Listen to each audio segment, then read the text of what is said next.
August 9 रे सुभद्रा तृतीय किस्ती मिल पाखापाखि 1,88,000 मुझे कही आज पाखापाखि 2 लक्षर रिजेक्शन अच्छी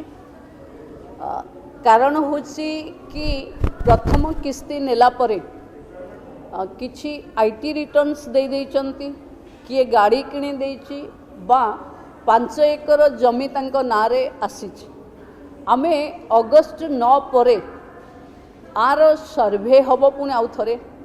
एवं जो माने एलिजिबल लोक से माने पाइबे एवं अगस्ट 9 परे पुणी पोर्टाल ऑन हब जो मानंकु 21 हो जाइथिबो से माने शामिल हेबे एवं आपण माने जानी खुशी हेबे जे पाखापाखि 93,000 महिला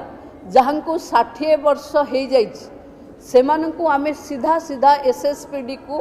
तांकर भत्ता पाई दे देइछु एवं सुभद्रारू जे वंचित हेबे से माने भत्तारे जोड़ी हेजि।